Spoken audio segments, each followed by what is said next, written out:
Capítulo 3. El abandono. Abandonar a alguien es apartarse de él, dejarlo, no desear más tener que ver algo con él.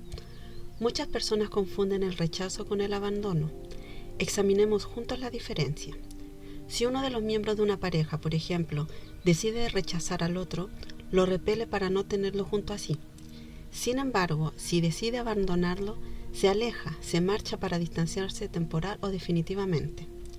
La herida que se vive en el caso del abandono se sitúa además en el plano del tener y el hacer, y no el del ser, como sucede con la herida del rechazo. Los siguientes son algunos ejemplos de situaciones que pueden reavivar la herida de abandono en el niño. Un niño pequeño puede sentirse abandonado si su madre se encuentra de pronto ocupada con un bebé nuevo. El sentimiento de abandono será aún más fuerte si el bebé necesita muchos cuidados, porque es enfermizo o padece alguna discapacidad. El niño tendrá la impresión de que su madre lo abandona continuamente para ocuparse del otro y comenzará a creer que así será siempre, que nunca tendrá a su mamá de otro modo. Si sus padres salen a trabajar todos los días y tienen poco tiempo para él. Cuando lo llevan al hospital, donde deberá permanecer, el niño no comprende qué sucede. Si está consciente de que fue tan solo un poco caprichoso en las semanas previas, pensará que sus padres ya se cansaron de él y el sentimiento de abandono tal vez sea más pronunciado. En el hospital, quizá decida creer que sus padres lo han abandonado para siempre. Incluso, si acuden a verlo todos los días, el dolor que registró en el momento en que se sintió abandonado se vuelve importante. Este dolor provocará que comience a crearse una máscara, pensando que esto último le ayudará a no revivir más ese sufrimiento. Cuando sus padres lo dejan con alguien más durante las vacaciones, incluso si se trata de la abuela. Si su madre siempre está enferma y su padre está demasiado ocupado o ausente para hacerse cargo de él, de modo que se ve obligado a arreglárselas por sí mismo. Conocí a una señora que tuvo un temor terrible cuando murió su padre. Tenía entonces 18 años. El deceso de su padre, que lo vivió como abandono, fue terrible, porque además su madre no cesaba de decirle que cuando cumpliera 21 años tendría que independizarse. Esta señora, que se sentía rechazada por su madre, vivía en constante miedo y no hacía más que pensar: ¿qué me sucederá sin papá? ¿No estará aquí para ocuparse de mí cuando tenga que irme de casa? Muchas personas que sufren la herida de abandono cuando eran pequeñas experimentaron una profunda falta de comunicación por parte del progenitor del sexo opuesto. Para ellos, este progenitor era demasiado reservado y aun cuando deseaban que se hiciera cargo de ellos, estaban convencidos de que no le interesaban. De acuerdo con mis observaciones, la herida de abandono se vive con el progenitor del sexo opuesto. He observado que la persona que sufre abandono también suele padecer rechazo. Cuando es joven, se siente rechazado por su progenitor del mismo sexo y abandonado por el del sexo opuesto, el cual cree que debía haberse ocupado de él, y sobre todo, que debió haber velado para que fuese menos rechazado por el otro progenitor. El niño puede vivir también una experiencia en la que se siente abandonado por el progenitor del mismo sexo, cuando en realidad siente la herida de rechazo con este progenitor. ¿Por qué? Porque el progenitor de su mismo sexo, que no se ocupa de él, actúa de este modo porque se rechaza a sí mismo. Cuando un progenitor se rechaza a sí mismo y tiene un hijo de su mismo sexo, es del todo normal y humano que también lo rechace, aún inconscientemente, ya que el hijo de forma constante lo remite a sí mismo. El ejemplo de la señora que perdió a su padre a los 18 años ilustra con claridad esta doble herida de rechazo y de abandono. Al profundizar aún más en este estudio de caracteres, podrás comprobar que la mayoría de las personas tienen varias heridas, aunque no todas expresan el mismo grado de dolor. Quienes sufren abandono consideran que no son queridos. La ausencia de alimentación física también puede originar la herida de abandono, la cual suele comenzar antes de los 2 años. La máscara que se crea el humano para intentar ocultar su herida es la del dependiente. Por consiguiente, utilizaré esta palabra para describir a la persona que sufre abandono y la llamaré dependiente a lo largo del libro. Esta máscara se caracteriza por un cuerpo que carece de tono. El cuerpo largo, delgado y encorvado indica una herida de abandono muy importante. El sistema muscular no está lo suficientemente desarrollado y parece no poder sostener el cuerpo erguido, como si necesitara ayuda para hacerlo. El cuerpo expresa exactamente lo que sucede dentro de una persona. El dependiente cree que no puede lograr nada por sí mismo y por lo tanto tiene necesidad de alguien más como sustento. Su cuerpo refleja esta necesidad de apoyo. Es fácil ver en esta persona al niño pequeño que necesita ayuda. Los ojos tristes y grandes también apuntan a la herida de abandono. Son ojos que parecen querer atraer a otros con su mirada. Las piernas son débiles. Con frecuencia se tiene la impresión de que los brazos son demasiado largos y de que cuelgan pegados al cuerpo. Este es el tipo de persona que aparenta no saber qué hacer con sus brazos cuando está de pie, sobre todo cuando los demás lo miran. Otra característica del dependiente es que una parte de su cuerpo parecería situarse por debajo del nivel normal. También puede tener la espalda encorvada, lo cual da la impresión de que la columna no puede sostenerlo por completo. Quizás se encuentren caídas o flácidas algunas partes de su cuerpo, como los hombros, el pecho, los glúteos, las rodillas, el vientre, el escroto de los hombres, etc. Como puede apreciarse, la característica más sobresaliente del dependiente es la falta de tono muscular. Tan pronto veas a una persona con una parte del cuerpo que parece blanda, podrás deducir que porta la máscara del dependiente para ocultar su herida de abandono. No olvides que la intensidad de la herida determina el grosor de la máscara. Las características mencionadas se intensifican en la persona muy dependiente. Si una persona solo tiene algunos rasgos entre los mencionados, significa que su herida es menor.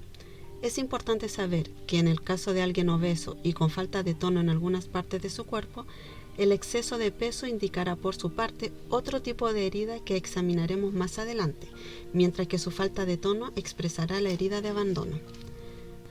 También es fundamental diferenciar bien entre la máscara del huidizo y la del dependiente. Puede haber dos personas muy delgadas junto a ti y una de ellas ser huidiza y la otra dependiente. Quizás ambas tengan tobillos y muñecas delgadas, pero la diferencia radica en el tono muscular. La persona huidiza, pese a su delgadez o pequeñez, se sostendrá bien, mientras que la dependiente tendrá una postura más flácida. Quizá la impresión sea que el huidizo en realidad tiene la piel pegada a los huesos, pero con un sistema muscular sólido, en tanto que el dependiente tiene más carne, pero carece de tono. Cuando una persona sufre a la vez las heridas de rechazo y de abandono, podrán percibirse en su cuerpo algunas características del huidizo y otras del dependiente. La herida más evidente indica cuál es la que la persona sufre con más frecuencia. Mirar a las personas a nuestro alrededor para descubrir sus heridas es un excelente ejercicio de intuición. En virtud de que el cuerpo nos dice todo sobre la persona, cada vez hay más gente que intenta transformar a toda costa su apariencia, ya sea con cirugía estética o desarrollando mal los músculos a través de la halterofilia. Cuando intentamos ocultar nuestro cuerpo a los otros, significa que queremos ocultar también las heridas que corresponden a las partes afectadas. Es en realidad mediante la intuición cómo podemos descubrir las partes afectadas en los demás. He encontrado a personas con la herida de abandono en varias ocasiones. Por ejemplo, al mirar detenidamente a un paciente durante una consulta, observé en ella un bello pecho firme, aun cuando mi primera impresión al verla había sido que tenía los senos colgados. Fue un flash de algunos segundos. Como he aprendido a confiar en mi intuición, le dije: «Es curioso, te miro y veo que tienes senos bonitos y firmes. Sin embargo, hace unos momentos vi fugazmente que tus senos son pequeños y flácidos. ¿De casualidad te operaste?». Y ella me confirmó que efectivamente había recurrido a la cirugía estética porque le desagradaban sus senos. Es un poco más difícil ver bien ciertos detalles. Sobre todo lo es más en el tono muscular de la mujer que del hombre, a causa del sostén, las sombreras para delinear los hombros y los glúteos y demás accesorios que contribuyen a la confusión. De cualquier modo, quien se mira al espejo no puede mentirse. Por consiguiente, se recomienda confiar en la intuición y percatarse del primer sentimiento que surge al mirar a otra persona. Conozco a hombres que han practicado la halterofilia después de su juventud, y sin embargo, pese a sus llamativos y grandes músculos, es posible percibir en ellos falta de tono muscular. Esta es la causa por la cual el cuerpo de los hombres, cuando dejan de practicar sus ejercicios físicos, es nuevamente muy flácido. Claro está que esto solo sucede en los hombres dependientes. Ocultar la herida con medios físicos no lo hará desaparecer. Vuelvo al ejemplo que proporcioné en el primer capítulo, cuando me refería a la herida física en la mano. Aun cuando la persona oculte la mano con una venda o trate de ignorarla, la herida continuará sin sanar. De los 5 tipos, el dependiente es el más propenso a convertirse en víctima. Hay grandes posibilidades de que uno de sus padres o incluso ambos sean también víctimas. Víctima es la persona que crea problemas de todo tipo en su vida, pero en especial problemas de salud para llamar la atención. Esto responde a las necesidades del dependiente, quien cree que nunca tiene suficiente atención. Cuando parece desear llamar la atención por diversos medios, lo que está intentando en realidad es sentirse lo suficientemente importante para recibir apoyo. Considera que si no logra llamar la atención de otra persona no podrá contar con ella. Cabe señalar que este fenómeno ocurre en los dependientes cuando aún son jóvenes. El niño dependiente, por su parte, tiene necesidad de sentir que si da un mal paso, podrá contar con alguien para que lo levante. El dependiente es una persona que dramatiza mucho. El más mínimo incidente adquiere proporciones gigantescas. Por ejemplo, si su pareja no llama para avisarle que llegará tarde, piensa lo peor y no comprende por qué lo hace sufrir tanto al no llamar. Al ver a una persona que se comporta como víctima, uno se preguntaría cómo se las arregla para ocasionarse tantos problemas. Sin embargo, el dependiente no considera que lo que vive sean problemas, ya que estas situaciones le aportan el beneficio de tener atención, lo que le evita sentirse abandonado. Ser abandonado para él es más doloroso que vivir los múltiples problemas que atrae a sí mismo. Solo otro dependiente puede comprenderlo. Mientras más víctima sea, más importante será su herida de abandono. He podido comprobar también que con frecuencia la víctima gusta de desempeñar el papel de salvador. Por ejemplo, el dependiente cumple el papel de padre ante sus hermanos o intenta salvar de determinada dificultad a quien ama. Estos son medios sutiles para recibir atención. Cuando el dependiente hace muchas cosas por otra persona, su objetivo es que lo halaguen, pues esto último lo hace sentirse importante. Pero esta actitud suele provocarle malestares en la espalda, ya que carga sobre sí responsabilidades que no le corresponden.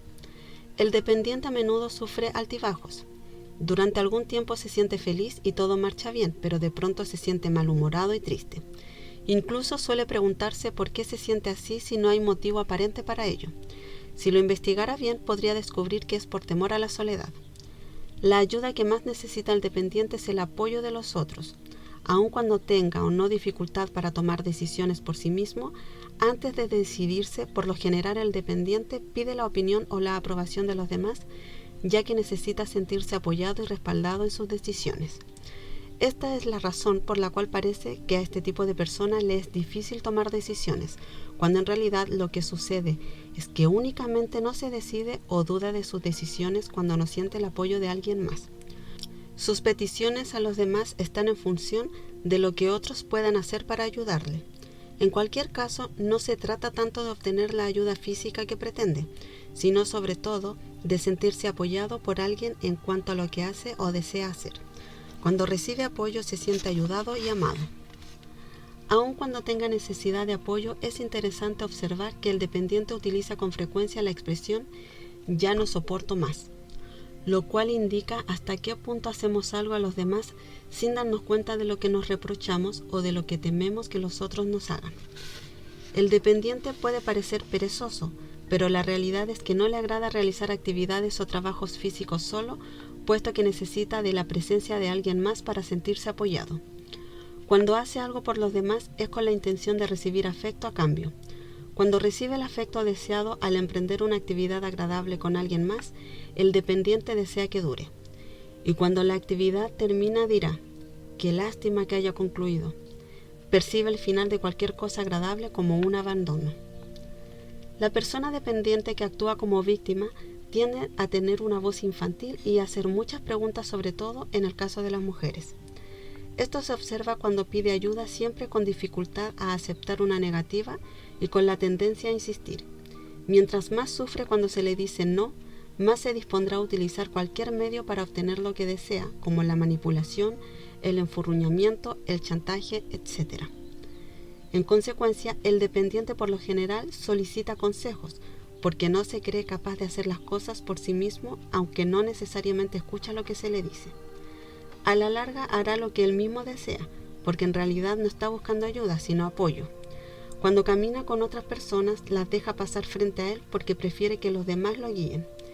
Piensa que si se las arregla demasiado bien por sí mismo, nadie se ocupará de él en el futuro y que se producirá el aislamiento del cual desea huir.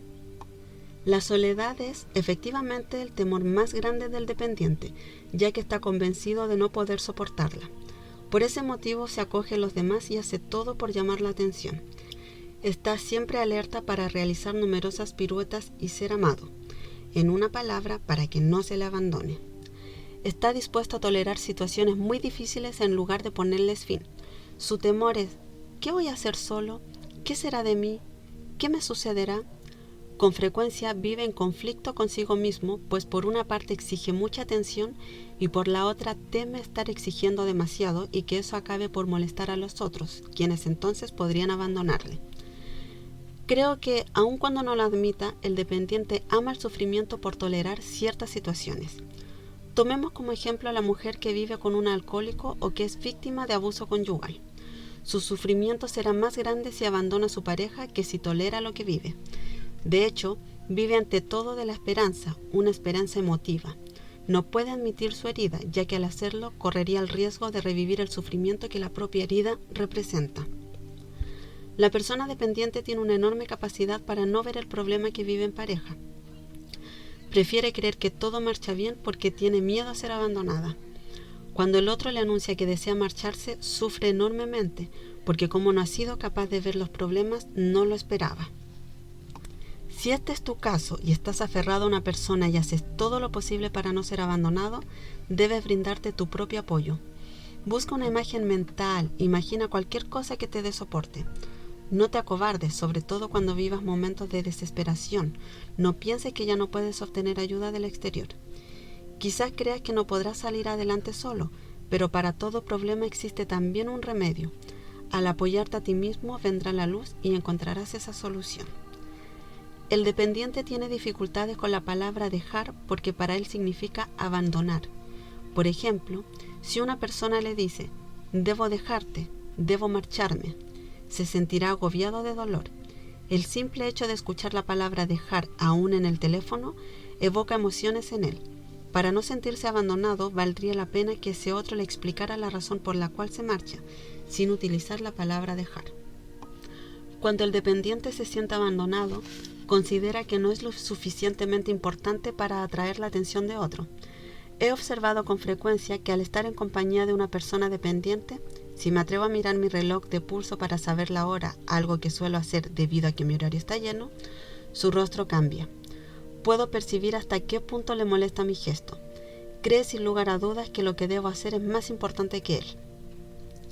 Para este tipo de persona también es difícil salir de algún lugar o dejar una situación. Aun cuando lo haga para dirigirse a otro sitio igual o más agradable, le entristece la idea de partir. Pongamos por ejemplo a alguien que va de viaje durante algunas semanas. Le será difícil dejar a los suyos, su trabajo y su casa. Una vez fuera, cuando llegue el momento de regresar a su hogar, le será nuevamente difícil dejar el lugar al que ha viajado y a las personas a las que ha conocido. La tristeza es la emoción más intensa que experimenta el dependiente. Constantemente siente esta tristeza en lo más profundo de su ser sin que pueda comprender o explicar de dónde proviene. Para no sentirla busca la presencia de otros. Sin embargo, es capaz también de irse al extremo opuesto, es decir, de alejarse o apartarse de la persona o la circunstancia que le causa esa tristeza o ese sentimiento de soledad. No se percata de que cada vez que lo hace abandona su entorno. En momentos de crisis puede incluso llegar a pensar en el suicidio. Por lo general solo habla de ello y amenaza a los otros de que lo hará, sin consumarlo, ya que todo lo que busca es apoyo. Si intenta suicidarse, fracasará. Si después de muchas tentativas nadie le brinda apoyo, es posible que de verdad acabe suicidándose. El dependiente teme también a toda forma de autoridad. Se imagina que alguien que utiliza una voz autoritaria o que adopta una actitud autoritaria jamás podría ocuparse de él. Le parece una persona indiferente y fría. Por este motivo es cálido con los demás, incluso llegando al punto de forzar esta actitud. Cree que al ser así, los demás serán con él afectuosos, atentos, cálidos y no autoritarios. El dependiente suele utilizar las palabras ausente o solo. Por ejemplo, al hablar de su infancia dirá que con frecuencia se le dejaba solo y que su madre o su padre estaban ausentes. Tal vez reconozca que sufre de aislamiento cuando experimenta angustia intensa ante la idea de estar solo. Cree realmente que todo sería mejor si tuviera a alguien a su lado. Una persona puede sentirse muy bien sola sin sufrir por ello. El grado de ansiedad que vive al estar solo determina la magnitud del sufrimiento. Sentirse solo crea en la persona que lo sufre un sentimiento de urgencia, ya que teme que lo que le falta es inaccesible para él o que no está disponible en el momento que lo desea. Lo que se oculta tras la sensación de aislamiento de quien lo sufre es que inconscientemente se cierra a ese algo o a ese alguien que tanto desea tener junto a él. No se abre para recibir o para aceptar esa situación o persona por temor a no poder enfrentarla. Asimismo, teme a las emociones que le producirá la atención que recibirá de la otra persona. Es fácil observar este comportamiento entre los numerosos ejemplos de aquellos que sabotean su propia felicidad. Tan pronto se intensifica una relación, se las arreglan para ponerle fin. La persona dependiente llora con facilidad, sobre todo cuando habla de sus problemas o de sus adversidades. En su llanto puede percibirse que acusa a los demás de haberle ignorado cuando vivía en medio de sus problemas o enfermedades. Acusa incluso a Dios de haberla abandonado. Cree que tiene un buen motivo para sentirse así, pero no se percata de que ella misma es la que ha hecho a un lado a los demás. Una vez más, su juego le hace una mala pasada, al igual que a todos nosotros. El dependiente necesita la atención y la presencia de otros, pero no es capaz de ver el número de ocasiones en que él no hizo por los demás lo que le pedían que hiciera. Por ejemplo, le gustaría sentarse solo a leer un libro, pero no admite que su pareja lo haga. Gusta de salir solo a algunos lugares que elige, pero se sentirá abandonado y creerá que lo hacen a un lado si su pareja hace lo mismo. Y entonces se dirá, claro, no soy lo suficientemente importante como para que él o ella quiera ir conmigo. A la persona dependiente también le es difícil no ser invitada a una reunión o a un encuentro cualquiera, pese a que lógicamente no habría ido. Experimenta entonces una gran tristeza, así como un sentimiento de abandono y de ser poco importante. El dependiente tiene la costumbre de afianzarse físicamente a la persona amada. Durante la infancia, la niña se afianza a su padre y el niño a su madre. En la pareja, el dependiente se apoya en el otro o le toma la mano o lo toca con frecuencia. Cuando está de pie, busca apoyarse contra un muro, una puerta o cualquier otra cosa. Incluso sentado le es difícil estar erguido y se apoya en el brazo del sofá o se amontona en la silla. En cualquier caso, se le dificulta mantenerse recto y su espalda tiende a encorvarse hacia adelante. Cuando veas a alguien que busca llamar poderosamente la atención en una reunión, observa su cuerpo y verás que en su interior hay un dependiente. Por mi parte, he observado en mis talleres que siempre hay personas que aprovechan las pausas y los instantes previos y posteriores a la sesión para hacerme una o varias preguntas en privado. En todas las ocasiones he comprobado que estas personas portan la máscara del dependiente. La mayor parte del tiempo les pido que hagan sus preguntas durante el taller, porque son buenas preguntas y porque es posible que las respuestas interesen también a los demás participantes. Cuando comienza de nuevo la sesión, con frecuencia se rehúsan a hacer preguntas, pues lo que les interesa es la atención que se les pueda dar en privado. Entonces, suelo aconsejarles una terapia privada para proporcionarles toda la atención que desean. Sin embargo, esta solución tiene sus limitaciones, ya que se corre el riesgo de alimentar la herida más que sanarla. Otra manera de atraer la atención es ocupando un puesto público, en el cual tendrán acceso a un auditorio grande. Muchos cantantes, comediantes, actores o gente del medio artístico que trabajan a la vista de un público numeroso son seres dependientes. Así se sienten bien, sin importar el papel de estrella que desempeñen. En las consultas privadas, el dependiente es el tipo más apto para pasar por el proceso de transferencia con su terapeuta. De hecho, busca en el terapeuta el apoyo no recibido de su progenitor o de su pareja. Una amiga psicóloga me contó que un día un paciente le hizo una escena de celos cuando le anunció que un colega suyo la reemplazaría durante las 2 semanas de vacaciones que tomaría con su esposo. Mi amiga percibió entonces que su paciente estaba viviendo una transferencia. Después de comprobarlo, llegó a la conclusión de que se trataba de un dependiente.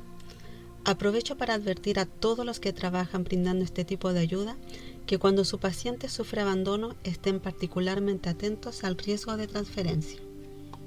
La persona dependiente se fusiona fácilmente con los demás y eso hace que se sienta responsable de la desdicha y la felicidad de los otros, como si creyera que los demás, a su vez, son responsables de su felicidad o de su desdicha. La persona fusional, que también se conoce como psíquica, siente las emociones de los otros y se deja invadir fácilmente por ellas. Este deseo de fusión trae consigo muchos temores e incluso puede llegar a producirle agorafobia. La siguiente es la definición de agorafobia que aparece en mi libro Tu cuerpo dice ámate. Esta fobia es un temor enfermizo hacia los espacios libres y a los lugares públicos, y es entre las fobias la más difundida. Las mujeres son 2 veces más sensibles a ella que los hombres. Muchos hombres ocultan su agorafobia en el alcohol. Prefieren transformarse en alcohólicos antes que confesar que tienen un gran temor incontrolable. El agorafóbico suele quejarse de vivir en la ansiedad y sobre todo en la angustia al punto de sentir pánico.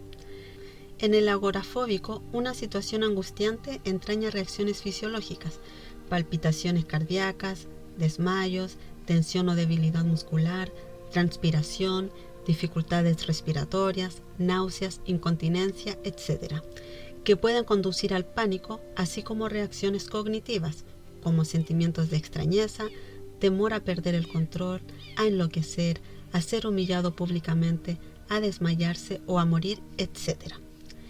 Y reacciones conductuales, como huir de situaciones que provocan ansiedad, así como de cualquier sitio que le parezca alejado del lugar o de la persona que le dan inseguridad. La mayoría de los agorafóbicos sufren hipoglucemia. El temor y las sensaciones que siente el agorafóbico son excesivamente intensas, incluso al punto que lucha por evitar enfrentar situaciones de las que no puede huir. Por ello debe encontrar a alguien cercano que se transformará en la persona que le brinde seguridad y compañía, y un lugar que le proporcione a la vez tranquilidad y refugio. Incluso hay agorafóbicos que acaban por no sentir nada. Siempre encuentran un buen motivo para ello. De hecho, las catástrofes anticipadas nunca se producen. La mayoría de ellos fueron muy dependientes de su madre cuando eran pequeños y se sentían responsables de su felicidad o de ayudarla en su papel de madre. La agorafobia puede sanar emocionalmente cuando se soluciona la situación que se ha vivido con la madre. Los 2 grandes temores del agorafóbico son morir y enloquecer. Después de haber encontrado agorafóbicos en casi todos los talleres que he dirigido desde hace varios años, he podido ver una síntesis interesante en relación con este padecimiento, que ha ayudado a muchos de ellos. Los temores provienen de la infancia y fueron vividos en el aislamiento. Un ámbito propicio para el desarrollo de la agorafobia es aquel en que ha habido muertes en la familia o locura en los seres conocidos. También es posible que el agorafóbico haya estado próximo a la muerte cuando era pequeño o que en el seno familiar se le haya transmitido el temor a la locura o a la muerte. El temor de morir se experimenta en todos los espacios del agorafóbico, aun cuando él no se percate realmente de ello. No se cree capaz de enfrentar cambios en ningún aspecto, ya que esto último le representaría una muerte simbólica. Por ello, cualquier alteración le provoca grandes momentos de angustia, lo que a la vez acentúa su grado de agorafobia. Estos cambios pueden ser la transición de la infancia a la adolescencia, de la adolescencia a la edad adulta, de la soltería al matrimonio, la mudanza a otro domicilio, un nuevo empleo, subir de peso, un accidente, una separación, la muerte o el nacimiento, etc. Estas angustias quizás estén inconscientes y contenidas y se mantengan así durante varios años. Pero cierto día, cuando el agorafóbico ha llegado a su límite mental y emocional, ya no puede contenerse más y sus temores se vuelven conscientes y evidentes. El agorafóbico tiene también una imaginación desbordante y fuera de control. Fantasea con situaciones que trascienden la realidad y se cree incapaz de afrontar cualquier cambio. Este exceso de actividad mental le hace temer a la locura. No se atreve a hablar de ello con los demás por miedo a parecerles loco. Es urgente hacerles saber que lo suyo no es locura, sino una sensibilidad excesiva sin sanar. Si tú respondes a los criterios mencionados, debes saber que lo que vives no es locura y que no morirás por ello. Simplemente en la infancia te abriste demasiado a las emociones de otros creyendo que eras responsable de su felicidad o su desdicha. Por consiguiente, te volviste muy psíquico para poder estar al acecho y prevenir la desdicha de los demás. Por eso cuando estás en un lugar público, captas las emociones y los temores del resto de la concurrencia. Lo más importante es que aprendas lo que significa la verdadera noción de responsabilidad. El concepto de responsabilidad que has tenido hasta ahora no te beneficia. El verdadero significado del término forma parte de la enseñanza que contiene el libro Escucha tu cuerpo. He podido comprobar hasta ahora que en la mayoría de los agorafóbicos que he conocido existe el carácter dependiente. Si buscamos en el diccionario la definición de agorafobia, encontraremos que en ella se menciona el temor a la muerte y a la locura. Cuando alguien muere, el dependiente vive un sentimiento de abandono. Cada vez le es más difícil aceptar la muerte de quien sea, ya que cada deceso le despierta la herida de abandono y contribuye a acentuar su grado de agorafobia. He podido comprobar asimismo que las personas en quienes predomina la herida de abandono también temen a la muerte, mientras que aquellas cuya herida predominante es la traición temen con mayor frecuencia a la locura. En el capítulo 5 describo ampliamente la herida de traición. La madre dependiente del ser fusional depende mucho del amor de su hijo y hace lo posible para que éste crea que ella piensa mucho en él. El amor de los demás, sobre todo de los seres más cercanos, brinda apoyo a los dependientes y los ayuda a mantenerse en pie. Las personas dependientes con frecuencia me dicen: no puedo soportar que no me amen o a la persona que no lo hace. Hago todo lo posible por solucionar la situación.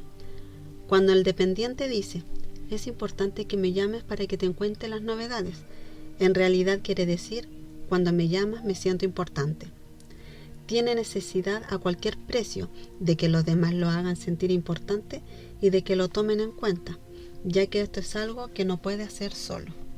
Cuando el dependiente es capaz de detectar los problemas causados por su propia dependencia, experimenta en ese momento el deseo de ser independiente. Creerse independiente es una reacción muy común en las personas dependientes, quienes gustan de decir a los demás hasta qué grado son independientes. Sin embargo, esto no hace más que acentuar y ocultar la herida de abandono que no ha sanado. Por ejemplo, la persona dependiente, sea varón o mujer, quizá no desee tener hijos, so pretexto de querer mantener su independencia.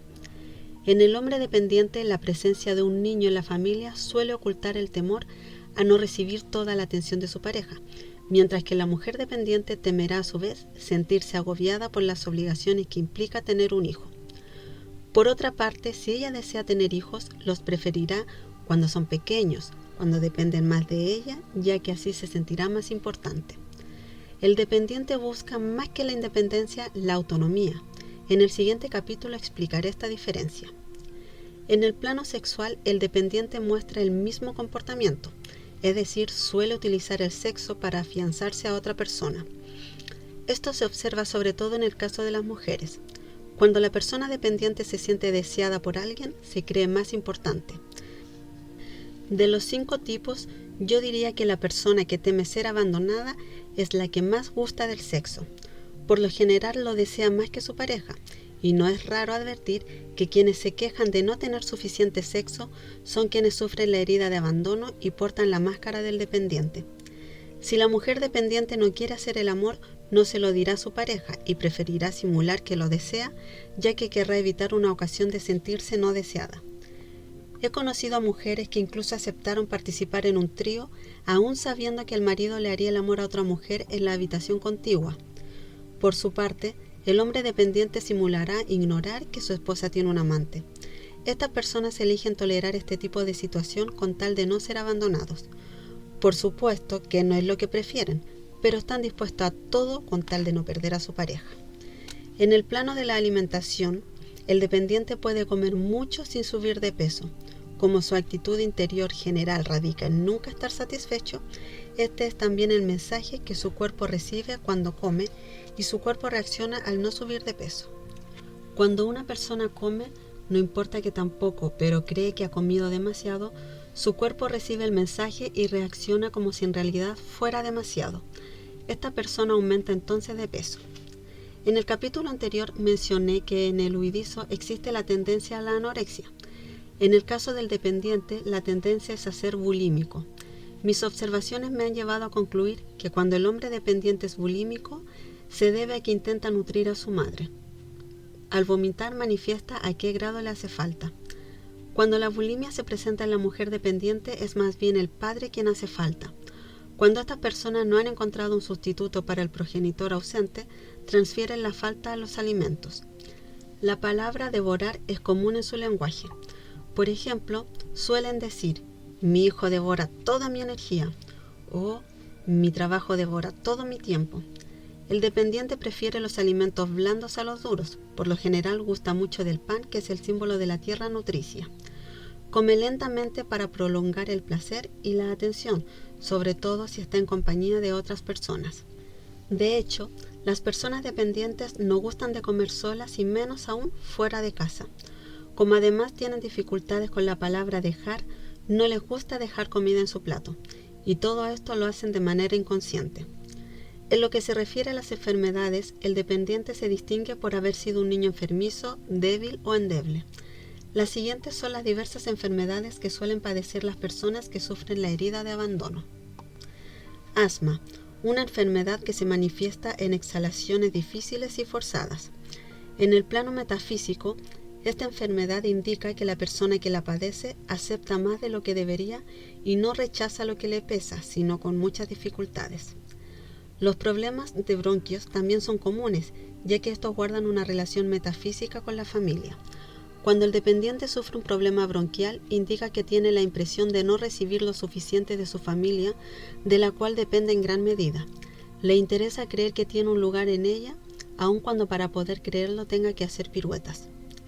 A causa de su aspecto psíquico-fusional, el dependiente atrae problemas de páncreas, hipoglucemia y diabetes, así como trastornos de las glándulas suprarrenales. Todo su sistema digestivo es frágil porque cree que no se alimenta adecuadamente, aun cuando esta insuficiencia no guarda relación alguna con el plano físico. La carencia se sitúa en el nivel afectivo, pero dado que su psiquismo se ve reflejado en su cuerpo físico, este último recibe el mensaje de la insuficiencia. La miopía es también muy usual en los dependientes, pues representa la dificultad de ver más lejos en relación con el temor al futuro y, sobre todo, el miedo a enfrentar el porvenir solo. El dependiente que alimenta demasiado su aspecto de víctima puede llegar a sufrir histeria. Se dice en psicología que la persona histérica es semejante al niño que llora cuando se le abandona y se le priva de la leche que lo alimenta. Este es el motivo por el cual el dependiente muestra sus emociones de forma escandalosa. Son muchos los dependientes que acaban por sufrir depresión, cuando su herida los lastima mucho y se sienten incapaces de saberse amados como desearían. La dependencia también es una forma de obtener atención. La persona dependiente sufre migrañas porque se impide ser ella misma y bloquea su yo soy. Hace demasiadas maniobras para hacer lo que los demás quieren que ella sea y vive a la sombra de las personas que ama. Antes mencioné que el dependiente padece con mayor frecuencia que otros enfermedades raras que exigen atención particular o algunas supuestamente incurables. Recuerda que cuando el médico llama incurable a una enfermedad, nos anuncia que la ciencia en realidad aún no encuentra una cura para ella. Los males y las enfermedades descritas pueden manifestarse también en personas con otros tipos de heridas, pero parecen ser mucho más usuales en quienes sufren abandono. Si te identificas con la herida de abandono, te recuerdo que la desencadenó tu progenitor del sexo opuesto y que continuará apareciendo con cualquier otra persona del sexo opuesto a la que te enfrentes. Por consiguiente, es del todo normal y humano guardar resentimiento hacia este progenitor o hacia estas personas. Repito aquí lo que he escrito en la mayor parte de mis libros. Mientras sigamos teniendo resentimiento hacia un progenitor, aun cuando sea inconscientemente, nuestras relaciones con todas las demás personas del mismo sexo que ese progenitor serán difíciles. Te sugiero además que trates de comprobarlo y descubrirás que ese progenitor padeció la misma herida con su propio progenitor del sexo opuesto, es decir, el progenitor que tenía el mismo sexo que tú. Las mismas heridas se repiten de una a otra generación, lo cual explica también el fenómeno de la herencia. Y así sucederá mientras no cese la rueda del karma y con ello se aviven nuestras relaciones en el amor verdadero. Recuerda que la causa principal de cualquier herida proviene de la incapacidad de la persona para perdonar lo que se ha hecho a sí misma o lo que les ha hecho a los demás. Le es difícil perdonarse, ya que por lo general ella misma no desea que se le reproche. Por otra parte, la herida de abandono es importante porque significa también que te has abandonado a ti mismo, es decir, que has preferido no intervenir, o que abandonas a los demás, a las situaciones o a los proyectos. Reprochamos a otros todo lo que nos hacemos a nosotros mismos, así como lo que no deseamos ver. Esta es la razón por la que atraemos a nuestro alrededor a personas que nos muestran lo que les hacemos a los demás, o lo que nos hacemos a nosotros mismos. La vergüenza es otra manera para tomar conciencia de que nos rechazamos o de que rechazamos a otros. En efecto, vivimos un sentimiento de vergüenza cuando deseamos ocultarnos u ocultar un comportamiento. Es normal que nos parezca vergonzoso tener conductas que reprochamos a otros, pero no deseamos que ellos descubran que actuamos igual. Por consiguiente, es importante arreglar las cosas con nuestros padres, porque sólo así dejaremos de reproducir el mismo tipo de situación. Incluso los especialistas en medicina y psicología han comprobado y admitido la perpetuación de generación en generación de algunos comportamientos o enfermedades destructivas. Han reconocido, por ejemplo, que existen familias de diabéticos, cardíacos, cancerosos, asmáticos, así como familias de violentos, incestuosos, alcohólicos, etc. Si reconoces en ti las características del dependiente, aun cuando creas no haber carecido de atención por parte de tu progenitor del sexo opuesto y sientas por el contrario haber recibido mucha, quizás esto fue lo que sucedió. La atención que recibiste tal vez no correspondía a la que hubieras querido. Tal vez hasta pudiste sentirte abrumado. Al respecto, cito el ejemplo de mi hijo mayor, en quien se encuentra presente la herida de abandono en su cuerpo adulto. De mis 3 hijos, él fue quien recibió más atención de mi parte cuando era pequeño, porque yo no trabajaba afuera y permanecía en casa. Sin embargo, era demasiado rígida y severa en situaciones que, según él, no justificaban esta actitud. No me alejaba de él y vigilaba todo lo que hacía, porque deseaba hacer de mi hijo un humano perfecto, de acuerdo con mis nociones de perfección. Ahora comprendo que aquel no era de ninguna manera el tipo de atención que él deseaba. Por consiguiente, experimentó la herida de abandono y a mí me parecía normal que me tuviera resentimiento cuando era joven.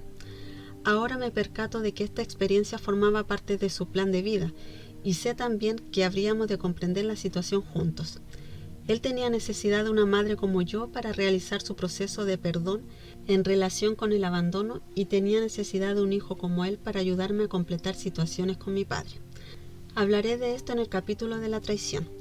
Las leyes espirituales explican que mientras el humano no viva una experiencia en el amor, deberá regresar a la tierra para revivirla.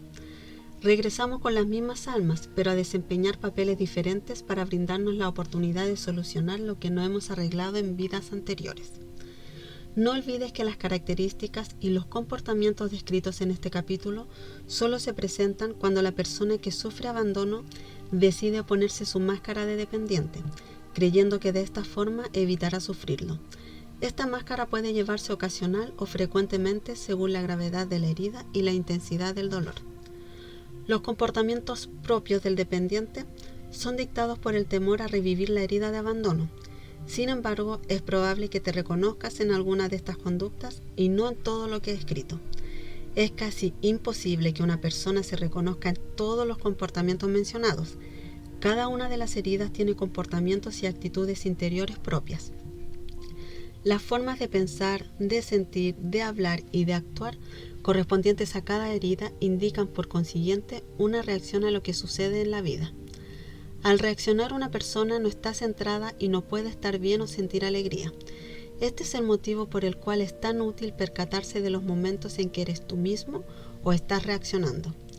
Al hacerlo, te será posible ser el amo de tu vida en lugar de dejarte dirigir por tus temores. Este capítulo tiene por finalidad ayudarte a tomar conciencia de la herida de abandono.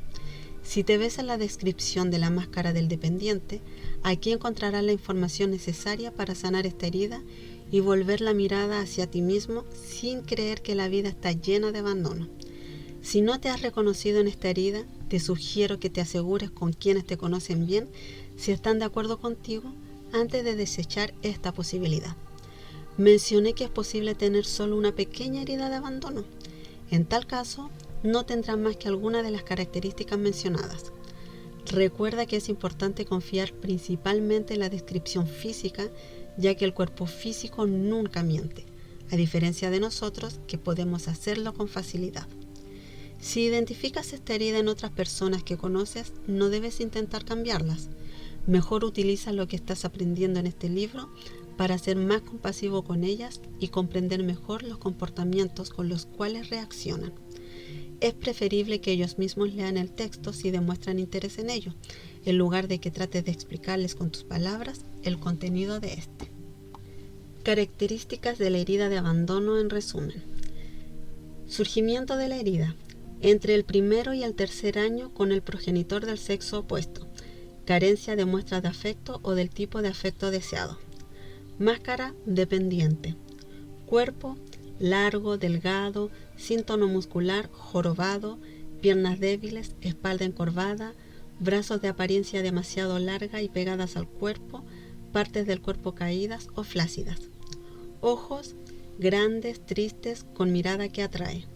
Vocabulario ausente, solo, no soporto, devoro, no me sueltan. Carácter víctima funcional. Necesidad de presencia, atención, soporte y sobre todo apoyo. Dificultad para hacer o decidir cualquier cosa por sí mismo. Solicita consejos sin seguirlos necesariamente. Voz infantil. Dificultad para aceptar una negativa. Tristeza. Llora con facilidad. Causa lástima. Un día está alegre, el otro triste. Se retrae físicamente de los demás. Psíquico. Gusta de tener espectadores. Busca la independencia. Gusta del sexo. Temor más grande, la soledad.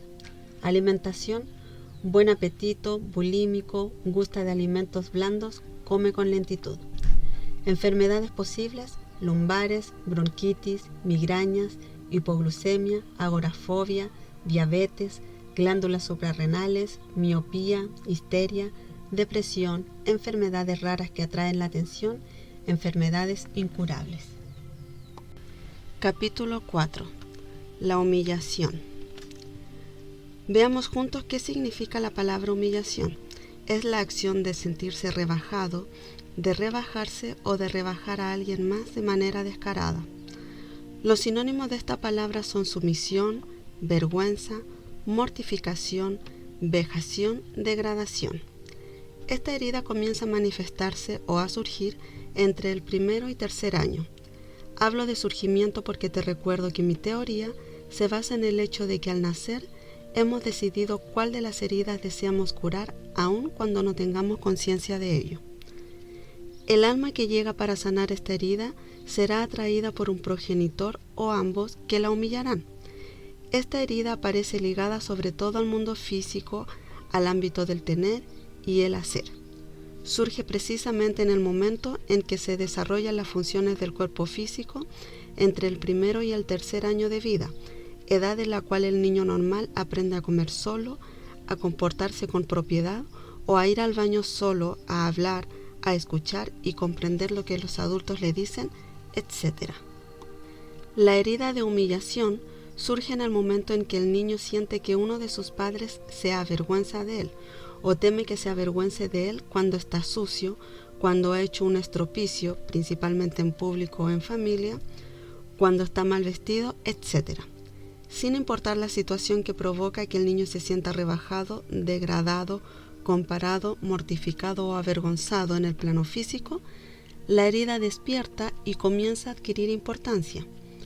Consideremos el ejemplo del bebé que ha jugado con sus heces y las unta en su cuna o hace otro estropicio desagradable semejante. La herida surge cuando escucha a su madre narrar al padre lo que sucedió y lo describe como un cochino. Pese a que sea pequeño, el bebé puede percibir el desagrado que ha causado en sus padres y sentirse humillado y avergonzado. Recuerdo un caso particular que viví cuando estaba internada en un convento a la edad de 6 años. Pasábamos la noche en un dormitorio enorme y cuando una niña se orinaba en la cama, la religiosa la obligaba al día siguiente a pasearse por los salones de clases con la sábana sucia sobre la espalda. Al humillarla y mortificarla de esa manera, creía que la niña no volvería a mojar la cama. Todos sabemos que un castigo como el que imponía la religiosa produce el efecto contrario. Este tipo de humillación agrava la situación. Todo niño que tiene una herida de humillación que curar, que vive una experiencia de este tipo, verá que su herida se acentúa. El ámbito de la sexualidad contribuye también a que se manifieste la herida potencial de humillación. Por ejemplo, cuando la mamá sorprende a su pequeño masturbándose y exclama: ¡Cochino! ¿No te da vergüenza? El niño se siente mortificado, avergonzado y más adelante enfrentará dificultades en el plano sexual. Si el niño sorprende a uno de sus padres desnudo y siente que éste se molesta e intenta ocultarse, aprenderá que uno debe avergonzarse de su cuerpo. Por consiguiente, esta herida puede experimentarse en diferentes ámbitos, según lo que suceda entre el primero y el tercer año de vida. El niño se siente rebajado si se percibe a sí mismo demasiado controlado por uno de sus progenitores, o si cree que no tiene libertad para actuar o para moverse como desea en el plano físico, como sucede cuando un progenitor reprende y castiga al niño que salió a jugar al lodo con sus mejores ropas antes de que llegaran los invitados. Si los padres cuentan el incidente a los invitados frente al niño, la humillación será todavía más intensa. Este comportamiento puede hacer creer al pequeño que les desagrada a sus padres y se sentirá también humillado y avergonzado de su propia conducta. Sin embargo, es común escuchar a las personas que sufren esta herida describir todas las cosas prohibidas que hicieron cuando eran niños o adolescentes. Es como si buscaran situaciones propicias para revivir la humillación. A diferencia de las otras 4 heridas que se viven con un progenitor específico o con la persona que desempeñó el papel de ese progenitor, la herida de humillación suele experimentarse con mayor frecuencia con la madre, aunque también puede vivirse con el padre cuando es él quien ejerce el control y desempeña el papel de madre al mostrar al niño cómo comportarse, etc. Es asimismo posible que la herida de humillación se vincule con la madre en el ámbito de la sexualidad y la propiedad, y con el padre en el del aprendizaje y en el de escuchar y hablar.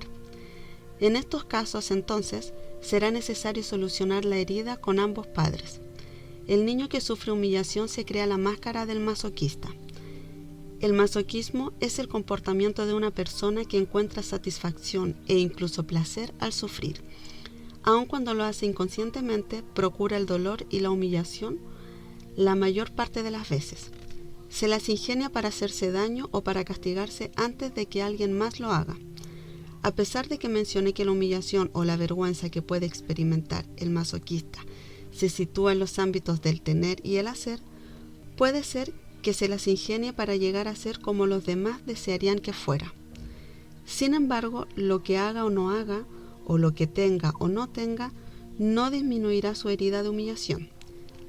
También mencioné que el hacer y el ser son los medios con que cuenta para compensar la herida.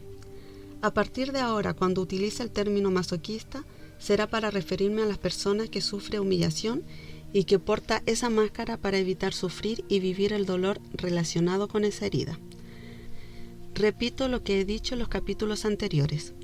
Una persona puede vivir una experiencia de vergüenza o de humillación sin que aparezca dicha herida. Por otra parte, la persona masoquista puede vivir a sí misma una experiencia de rechazo y sentirse humillada antes que rechazada. Es cierto que puede suceder también que los 5 tipos de personas de este estudio de carácter sientan vergüenza. La sienten sobre todo si se les sorprende en delitos flagrantes de hacer vivir a los demás lo que temen vivir ellas mismas. Sin embargo, las personas con la herida de humillación son las que parecen sentirse más a menudo avergonzadas.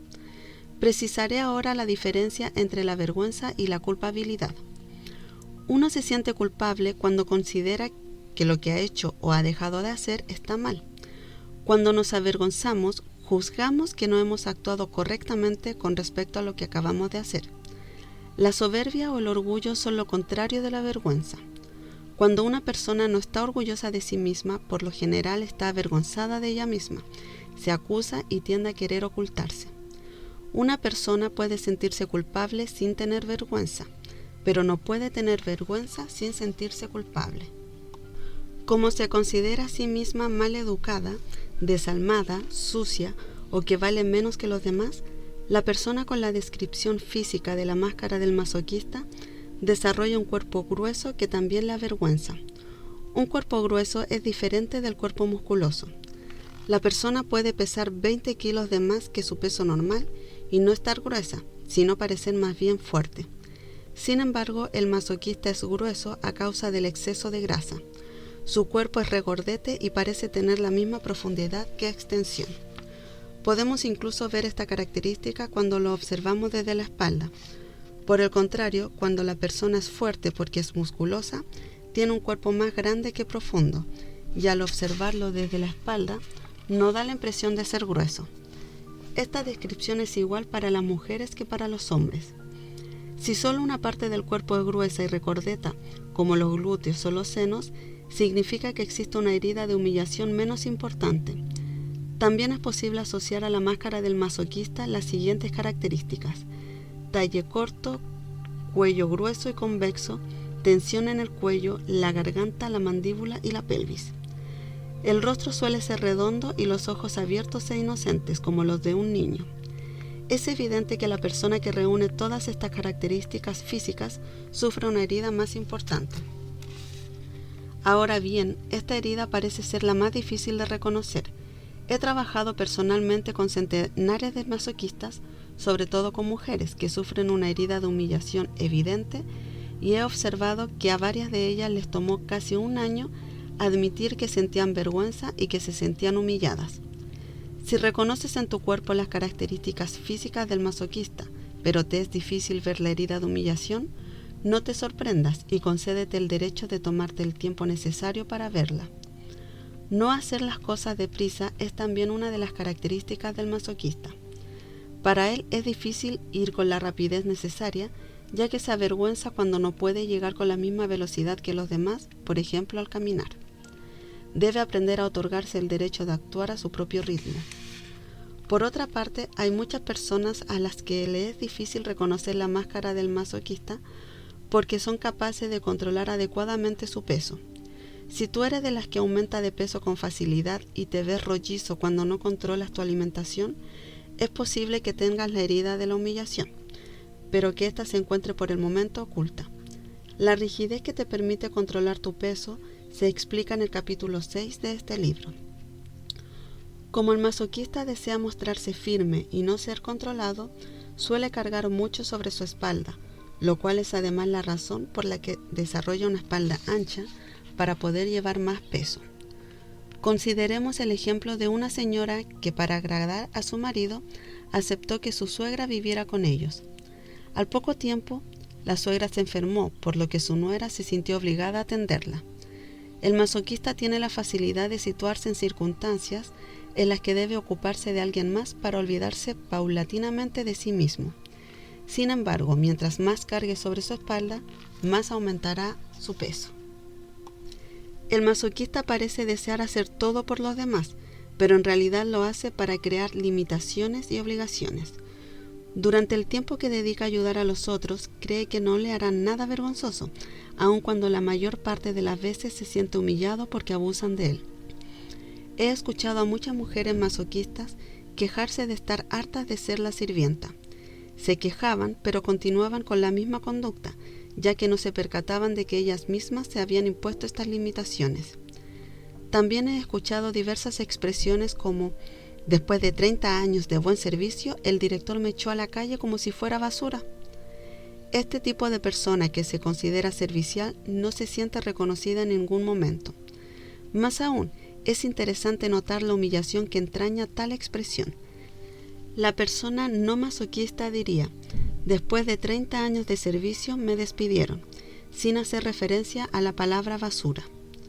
El masoquista no se percata de que al resolverles todo a los demás, se rebaja y se humilla, pues les hace sentir que no podrían hacer nada sin él.